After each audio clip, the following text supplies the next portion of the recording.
Alors, bonjour tout le monde. Évidemment, hier, on a eu un budget de 10 milliards de dollars. Et le premier ministre, hier, a spiné là, dans les médias comme quoi qu'il laisse la maison en ordre. Honnêtement, ça ne doit pas être très, très propre à la maison du premier ministre, malheureusement. Il y a une baisse de productivité qui est probablement un des vecteurs qu'il faut absolument regarder. Une baisse de 1 Il y a eu une baisse, évidemment, de la mise en chantier pour les 5 prochaines années au Québec. C'est comme ignorer, là, évidemment, la crise du logement. La démographie au Québec a été illustrée clairement dans le budget d'hier, ce qui est en contraste avec ce que le ministre des Finances m'avait dit au Salon Rouge. Donc, il accepte le fait qu'il y a zéro croissance démographique au Québec, ce qui est un enjeu. Il y a la baisse des investissements privés de 2,2 puis fait important à noter la baisse des machineries et matériaux de 5,7 Donc, si l'objectif ici, c'est de créer une économie nouvelle, une économie productive, une économie de l'avenir, tous ces vecteurs-là vont dans le sens contraire de cet objectif. Donc, c'est vraiment triste. Le premier ministre et le ministre des Finances, malheureusement, portent toujours des lunettes roses. Le plan de retour à l'équilibre budgétaire n'est toujours pas crédible. Il reste beaucoup de mesures à identifier et fait important. Moi, ça fait 4 ans que je regarde ça, ce processus-là, et année après année, le ministre des Finances sous-estime les dépenses et c'est du kit au double par rapport à la réalisation des dépenses. En moyenne, depuis les 4 dernières années, les dépenses ont été estimées à 2,6 et la concrétisation réelle, c'est que c'est au-dessus de plus que 5 Donc, c'est du kit au double. C'est un enjeu majeur pour faire les prévisions économiques qui tiennent la route. Ce gouvernement a en plus le culot de nous dire que c'est dans leur ADN de bien faire la gestion des finances publiques. Moi, j'ai donné une cote de triple D au gouvernement cette semaine en disant déficit, dette, décote, mais j'en rajouterai un 4e pour déconnecter. Merci, merci Frédéric. Il y a 8 ans, François Legault est arrivé au pouvoir en promettant de la rigueur, en promettant de l'ordre, en promettant un gouvernement responsable. Puis après 8 ans de règne caquiste, ce qu'on voit essentiellement, c'est un déficit de 10 milliards de dollars. C'est des services publics qui sont en déroute et c'est des infrastructures publiques qui tombent en ruine. Et le symbole même de cette infrastructure publique-là qui tombe en ruine, c'est l'hôpital Maisonneuve-Rosemont. C'est aussi le symbole de l'incapacité caquiste à faire avancer les dossiers au Québec. Les gens de Maisonneuve-Rosemont, si vous leur parlez ce matin, que ce soit les patients, que ce soit le personnel de Maisonneuve-Rosemont qui tient cet hôpital-là à bout de bras, ils prennent ça comme une claque au visage. Ce que le gouvernement nous a essentiellement annoncé hier, c'est qu'il va continuer de revoir le projet, il va continuer de limiter la portée du projet et il va continuer de repousser l'échéancier de Maisonneuve-Rosemont. Mais pendant ce temps-là, le ministre des Finances garde 1,3 milliard pour son prochain patron. Il cache 1,3 milliard en dessous du matelas caquiste pour offrir des bonbons électoraux aux Québécois et aux Québécoises en pré-campagne électorale. C'est digne des politiques que la CAQ nous a offert au cours des dernières années. Merci. M. Fortin, vous avez énormément critiqué la politique d'immigration du gouvernement du Québec. Hier, c'est écrit noir sur blanc dans le budget. Le fait qu'on baisse le nombre d'immigrants, une décroissance de la population et il va y avoir de la difficulté à combler les emplois. Est-ce que les babines suivent les bottines? Bien, je pense qu'il faut le regarder dans son ensemble, puis je vais commencer la réponse et céder la parole à mon collègue par la suite. Mais quand on regarde les données globales et les prévisions globales qui sont incluses dans ce budget-là, on parle d'une baisse de la population québécoise, mais on parle aussi d'une baisse de la productivité. Alors, combiner ces deux choses-là, et c'est un très mauvais signal pour l'économie au Québec. Il y a moins de monde qui vont participer à la vie active, au travail au Québec, puis les gens qui vont y participer, ils vont être moins productifs. Alors, je ne peux pas vous dire qu'après 8 ans de règne caquiste, on est en meilleure position pour faire compétition aux juridictions voisines. Noir sur blanc dans le budget, le ministre s'est quand même donné une liberté de démontrer noir sur blanc qu'il y avait, en baissant, en réduisant le nombre d'immigrants, il allait avoir un problème de productivité et de main-d'œuvre. Quand on lui a demandé s'il y avait un message à passer ou s'il voulait nous expliquer pourquoi, comme un peu éviter la question. Parce que c'est totalement électoraliste de la part de la CAQ là, de jouer avec cette variable-là. Mais la réalité, en bout de piste, puis André en faisait mention, c'est ce qu'on doit comprendre, OK, c'est qu'en plus, on a un vieillissement de la population. Donc, on reste à 9 millions, mais le mix change. Il y a de moins en moins de jeunes qui vont avoir à prendre soin de personnes de plus en plus âgées. Une baisse de la productivité, une baisse des investissements. Moi, j'entends Gérard nous dire tout le temps, là, on est fiduciaire de l'argent des Québécois, on est un gouvernement responsable. C'est de la bullshit, parce que la réalité, c'est que ce gouvernement-là a fait tout à fait le contraire. Pour être responsable là, de l'argent des Québécois puis des prochaines générations, on devrait penser à l'avenir des prochaines générations.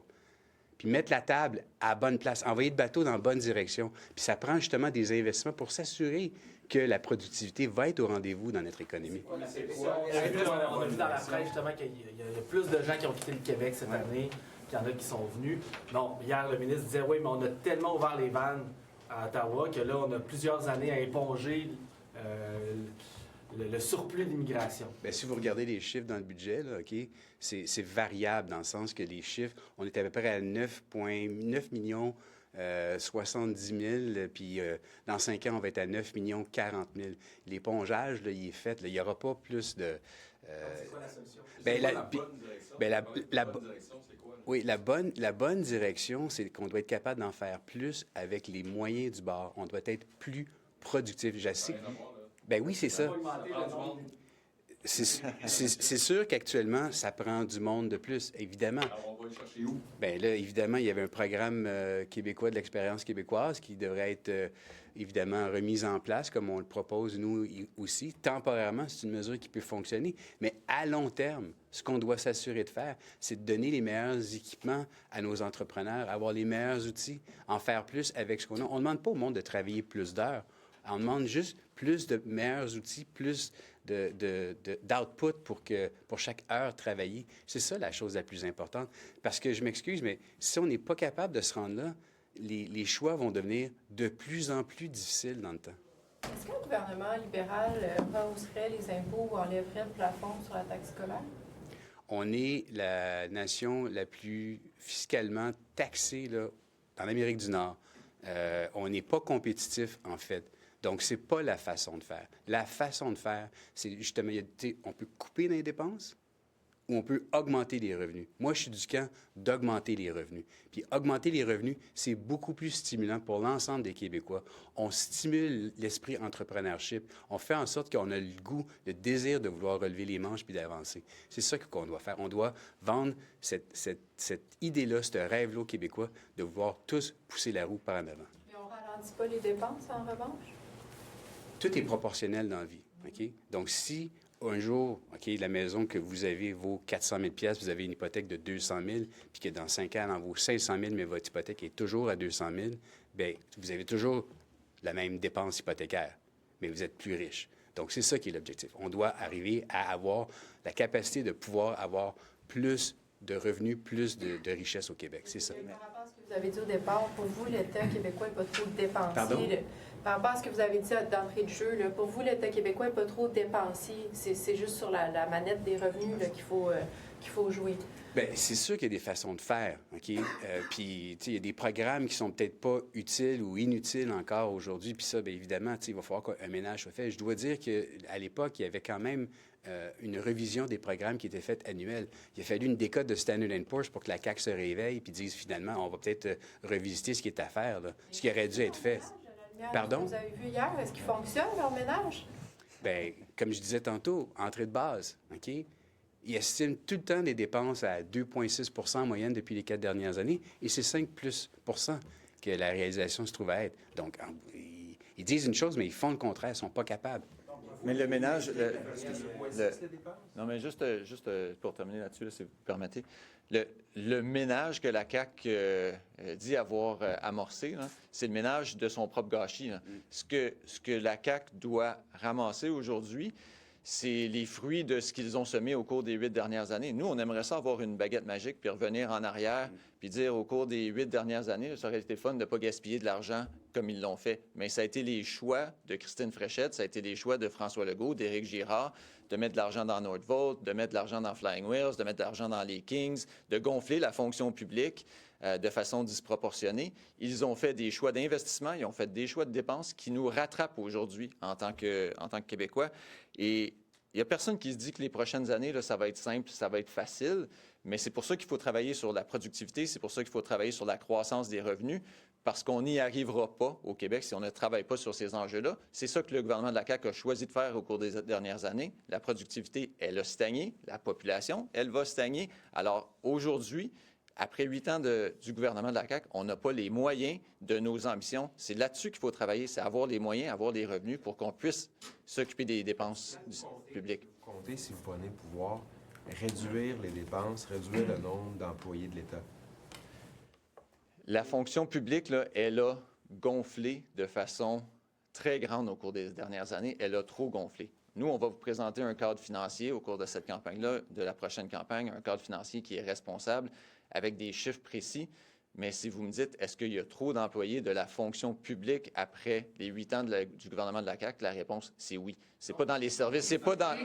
Ce n'est pas dans les services directs à la population. Je ne vous parle pas des infirmières, je ne vous parle pas des enseignantes, je vous parle des fonctionnaires au gouvernement du Québec. Il faut dégonfler la fonction publique. Mais ça, c'est pas nouveau, là. Ça, c'est pas nouveau. La CAQ l'a tellement gonflé. Il y a une grande partie du travail du prochain gouvernement qui va être de réparer les erreurs du gouvernement de la CAQ, et ça en fait partie. Il faut également rappeler Lucienne Robillard ou quelqu'un pour refaire une révision permanente ou temporaire des programmes, là, un examen approfondi. Bien, on n'est pas là aujourd'hui.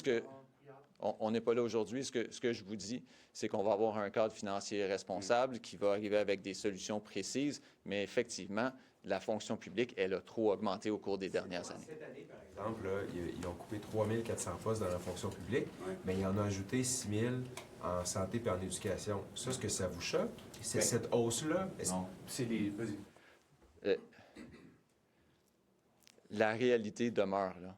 On a des postes d'infirmières à combler, on a des postes de préposés à combler, on a des postes de technologues à combler. Et si on veut donner des services publics, des services directs à la population, on a besoin de ces gens-là. Ce n'est pas d'eux dont on parle aujourd'hui.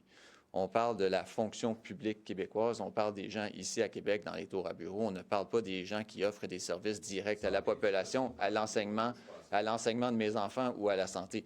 Nous, ce qu'on vous a dit depuis le début, là, ce que notre chef vous a dit, c'est qu'on ne toucherait pas aux postes que sont la santé, l'éducation, la culture, mais c'est certain qu'on a un exercice de priorisation à faire. L'argument du ministre, et vous semblez le rejeter du revers de la main depuis des semaines.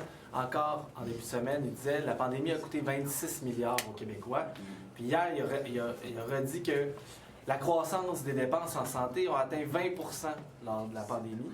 Je pense que c'est ce qu'il a dit hier lors du huis clos. Mais vous étiez là, on n'était pas là, on se fit sauver. Donc, pourquoi vous ne le prenez pas en considération dans l'état des finances publiques actuelles? Vous semblez tout le temps dire, on parle encore de la pandémie, mais il y a un impact à long terme sur cette grande croissance des dépenses en santé. Bien, il y a une partie de ça qui est structurelle, puis une partie de ça qui était temporaire. Donc, il faut quand même calibrer les chiffres là, pour avoir l'argument. Deuxièmement, je pense que ce qui est important là, ici, on n'est pas en train de dire là, qu'on veut traumatiser la machine. Là. Nous autres, ce qui est important de se rendre compte, c'est que la machine doit se moderniser. Puis pour ça, bien, ça prend justement des meilleurs outils, des meilleures méthodes de travail. Puis là, actuellement, il y a un gel d'embauche là, pour certains niveaux de fonctionnaires, des cadres, mais je pense que ça, c'est une bonne approche. Puis honnêtement, l'attrition naturelle, on parlait de 3 500 postes tantôt, là. L'attrition naturelle là, au gouvernement, là, dans les fonctionnaires, c'est 2 200 à 2 700 postes par année. Donc, je veux dire, si on fait juste geler pendant quelques années, on va atteindre les objectifs caquistes, là, qui étaient de 5 000 postes. Fait qu'il y a pas, c'est pas une solution miracle là, que France Hélène a deviné. Là. Vous ne craignez pas de nuire à la productivité des jeunes Parce que, vu comme ça va être les vieux fonctionnaires qui vont rester en poste, les Non, autres vont au contraire. les adjoints administratifs vont Non. être remplacés par l'intelligence Non, justement, artificielle. au Les jeunes contraire. professionnels, eux, qu'est-ce qu'ils vont Non, devenir? justement, au contraire. Bon, premièrement, ceux qui prennent la retraite, c'est pas tous ceux qui ont comme, tu sais, plus que 5 ans d'expérience, c'est ceux qui ont un certain nombre d'expériences, mais il y a des gens encore avec 10, 15, 20 ans d'expérience qui restent un. Deuxièmement, quand les gens à la retraite partent à la retraite dans la fonction publique, ça laisse la place aux jeunes. Les jeunes, eux, peuvent à ce moment-là arriver avec leurs nouveaux outils, puis être capable de pouvoir amener et comprendre les nouveaux outils de productivité qui sont nécessaires pour faire avancer. À offrir ce qu'on appelle des packages, par exemple, pour ceux qui ont le plus d'ancienneté, pour les convaincre à quitter avant le temps? Bien, naturellement, comme je disais tantôt, il y en a un peu proche de 2500 par année qui quittent à cause de la retraite. Ce rythme-là est soutenable. Ce rythme-là permettrait d'arriver, après 4 ans, à 10 000 personnes, si c'était le cas. Donc, on a gonflé rapidement, et ça, beaucoup trop vite, la machine. Là, maintenant, il faut juste prendre le temps de réfléchir. Il y a du monde, évidemment, il y a des humains impliqués là-dedans. Donc, allons-y aussi de façon humaine. Mais en bout de piste, l'objectif ultime ici, c'est de s'assurer qu'on puisse remettre la machine en bon état, remettre l'État québécois dans les bonnes finances, puis de pouvoir faire en sorte que nos jeunes puissent avoir... Moi, concernant le PEC, Il a donné là. un conseil aux partis politiques. Ouais. Il a dit soyez sobres. Je Ouais. vous en prie, soyez sobres pendant la campagne électorale. Pourquoi il ne s'est Est-ce pas que- écouté lui-même? Est-ce que le Parti libéral compte mener une campagne électorale sobre? Absolument. Nous, on va définitivement être responsables et on va prendre le rôle de fiduciaire de l'argent des Québécois au sérieux.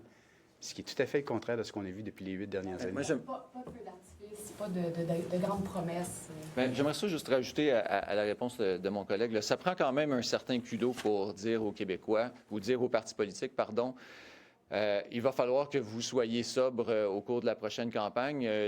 On n'a plus de marge de manœuvre au gouvernement du Québec. C'est eux qui ont dilapidé les fonds publics. C'est eux qui ont fait en sorte qu'on n'a plus de marge de manœuvre. Ça, c'est le résultat de 8 années caquistes, là. Et ça aurait été le fun qu'il s'écoute dans son propre budget. Exact. Il s'est donné 1,3 milliard pour son prochain premier ministre pour jouer, pour donner des bonbons électoraux aux Québécois.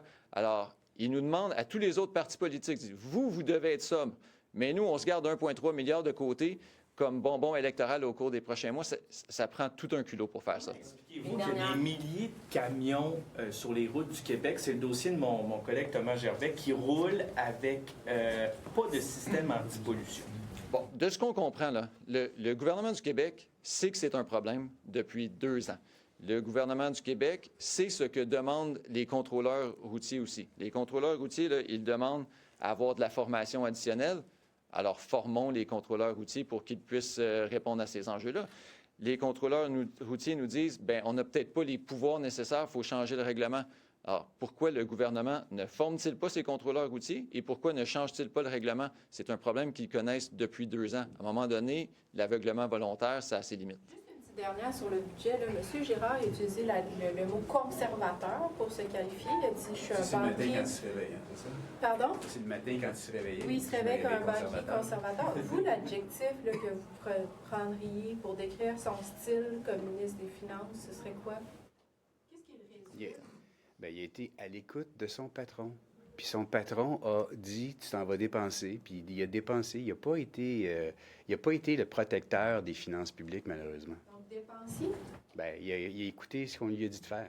Il a écouté ce que le patron lui a dit de faire. C'est pas ses idées à lui, en tout et partout. Il y en a peut-être quelques-unes là-dedans. Mais en bout de piste, il a exécuté le plan de match caquiste. Fait que c'est toute la CAQ qui est responsable du désastre dans lequel on est. Monsieur Fortin, derrière le rideau, derrière vous, là, il y a un paquet de chemises déchirées là, sur le bec, là, parce que vous avez déchiré votre chemise pendant 5 ans. Et je comprends pas votre sortie ce matin. Là. Qu'est-ce que vous voulez dire? Quand c'est écrit dans le budget qu'il y a une baisse de la population, Ouais. qu'il y a une baisse de possibilité de créer des emplois, que les PME, partout dans toutes les régions du Québec, disent on a besoin de monde. Puis ce Ouais. matin, vous êtes comme mou dans cette histoire-là. C'est le terme que j'ai employé. Qu'est-ce que vous faites comme vous êtes un gouvernement en attente Non, mais- pour renverser la situation? On Ben, il y a- sait que la population est décroissante. Que le seul moyen de faire gonfler la population, c'est l'immigration. Bien, il y a 2 choses. Là. D'abord, aujourd'hui, là, nos entreprises font face à une situation où le gouvernement du Québec, de par ses politiques en immigration, fait encore en sorte qu'ils vont perdre des employés au cours des prochains mois. Il y a des gens qui vont devoir quitter leur emploi, il y a des gens qui vont devoir quitter leur entreprise à cause des décisions du gouvernement. Et nous, on continue de demander à ce que ces gens-là puissent rester ici, à ce qu'il y ait une clause grand-père pour tous ces gens-là. Alors, ça ne change pas là, au niveau de la population. Mais on ne peut pas non plus ignorer l'enjeu de la productivité. Il faut que les employés qu'on a au Québec, que nos entreprises ont au Québec, il faut que ces gens-là puissent être plus productifs. Regardez le taux d'augmentation de la productivité aux États-Unis versus le taux d'augmentation ou le taux de stagnation de la productivité au Québec. On ne peut pas continuer comme ça. Oui, on a besoin des gens qui sont ici et c'est complètement fou de leur dire « quittez votre emploi, retournez dans votre pays. En ce moment, on n'a pas besoin de vous ». Mais de l'autre côté, on ne peut pas non plus se fermer les yeux puis dire que la stagnation de la productivité, ce n'est pas un enjeu. C'est un équilibre pour répondre rapidement à votre question, M. Safaret. C'est vraiment un équilibre qui doit être fait. Juste pour boucler la boucle, François Legault et Éric Girard, lorsqu'ils ont pris le pouvoir, ils sont allés voir M. Couillard, puis ils ont mentionné que le gouvernement Couillard avait laissé les finances publiques dans un bon état, la maison était en ordre. Dans quel état est la maison aujourd'hui? Va sans doute léguer le gouvernement Legault. Il n'y a plus de mur. La vaisselle ne fonctionne plus. Je veux dire, je ne sais pas quelle autre image on peut donner. Là. Ils ont rempli les cartes de crédit. Ils ont rempli les cartes de crédit, puis là, maintenant, les choix d'ici sont à faire. Il n'y a aucun courage politique de la part de ce gouvernement-là. Moi, j'ai jamais eu le feeling d'être menotté. Mais je peux vous dire une affaire. Ces gens-là, là, OK, ont totalement cochonné les finances publiques. Puis là, aujourd'hui, on se doit de prendre des décisions difficiles pour après la prochaine élection. Le courage politique, là, ça n'existe pas à la CAQ.